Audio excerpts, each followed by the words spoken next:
എല്ലാ വീട്ടിലെ കല്യാണം കഴിഞ്ഞ എല്ലാവർക്കും ഉള്ള വിഷമം പോലെ തന്നെയാട്ടോ എൻ്റെ വിഷമം. സ്വന്തം വീട്ടിൽ നിന്ന് തിരിച്ച് കല്യാണം കഴിഞ്ഞ് വീട്ടിലേക്ക് പോകുമ്പോൾ ഒരു ചെറിയൊരു വിഷമം ഉണ്ടാവും. അതേപോലെ എനിക്കൊരു വിഷമം ഉണ്ടായിരുന്നു. അപ്പം അത് എന്താ ചെയ്യുക, ഒരു വിഷമത്തിലായി പോയല്ലോ എന്ന് ഓർത്തുകൊണ്ടിരുന്നപ്പോഴാണ് ഓർമ്മ വന്നത്, നമ്മുടെ വടുവഞ്ചാൽ ധ്യാനത്തിന് പോകണം എന്നൊരു പ്ലാൻ ഉണ്ടായിരുന്നല്ലോ.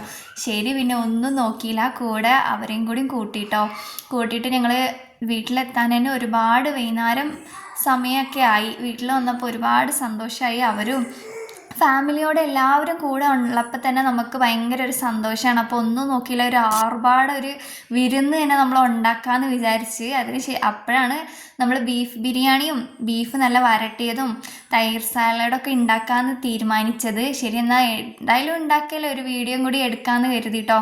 അങ്ങനെ വീഡിയോയും കാര്യങ്ങളൊക്കെ എടുത്ത് ഭക്ഷണം കഴിക്കുമ്പോൾ തന്നെ സമയം 9:30 ആയിട്ടോ.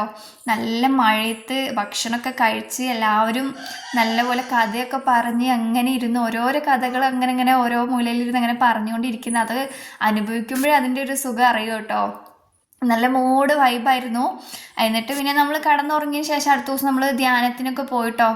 നമ്മൾ ഒരുപാട് ദിവസങ്ങൾക്ക് ശേഷം പോവുകയാണ്. ഞാനും അമ്മയും ഒരു 1-2 തവണ പോയിട്ടുണ്ട്. പക്ഷേ ഭാവി ഉണ്ടായിട്ട് നമുക്ക് പോകാനുള്ള സമയം തന്നെ കിട്ടിയിട്ടുണ്ടായിരുന്നില്ല. ഭാവി ഉണ്ടായിക്കഴിഞ്ഞാൽ അവിടെ വന്ന് സാക്ഷ്യം പറയാമെന്നൊരു നേർച്ചയും കൂടി ഞാൻ നേർന്നിട്ടുണ്ടായിരുന്നു. അതിനും കൂടി ആയിട്ടാണ് പോയത് കേട്ടോ. അപ്പോൾ പിന്നെ നമ്മൾ അങ്ങനെ പോയിട്ട് അവിടെയും പ്രാർത്ഥനയും കാര്യങ്ങളൊക്കെ കഴിഞ്ഞിട്ട് വന്നു കേട്ടോ. അപ്പോൾ ബീഫ് ബിരിയാണിയുടെ റെസിപ്പിയും ബീഫ് വരട്ടിയതിൻ്റെ റെസിപ്പി ഞാൻ ലോങ് വീഡിയോ ആയിട്ട് നമ്മുടെ ചാനലിൽ ഇട്ടിട്ടുണ്ട്. എല്ലാവരുടെ അഭിപ്രായം നല്ലതായിരുന്നു, വീട്ടിൽ കഴിച്ചിട്ടുള്ള എല്ലാവരുടെ അഭിപ്രായം നല്ലതായിരുന്നു. അതുകൊണ്ടാട്ടോ വീഡിയോ ഇട്ടിട്ടുള്ള. ആവശ്യമുള്ളവർ അത് സെർച്ച് ചെയ്ത് നോക്കി ഒരു തവണ ഉണ്ടാക്കി നോക്കി. നല്ല അടിപൊളി ടേസ്റ്റ് ആയിരുന്നു. ബിരിയാണിയുടെ അഭിപ്രായം അങ്ങനെയാട്ടോ. അപ്പോൾ ഞങ്ങളുടെ വീട്ടിൽ ഇടയ്ക്കിടയ്ക്ക് ബിരിയാണി ഉണ്ടാക്കും. നമ്മൾ കേരള സ്റ്റൈൽ ബിരിയാണി ഉണ്ടാക്കും, പക്ഷേ ഇത് തമിഴ്നാടൻ സ്റ്റൈൽ ബിരിയാണി ആട്ടോ ഉണ്ടാക്കിയത്. അപ്പോൾ പിന്നെ ചേട്ടായിക്ക് ലീവില്ലാത്തതുകൊണ്ട് എൻ്റെ വീട്ടിൽ വന്ന് നിൽക്കാനുള്ള സമയം അധികം കിട്ടിയിട്ട് തന്നെ ഇല്ല. അതുകൊണ്ട് അമ്മയും പപ്പയും ഇവിടെ വന്ന് നിന്നപ്പോൾ ചേട്ടായിക്കും സന്തോഷമായി.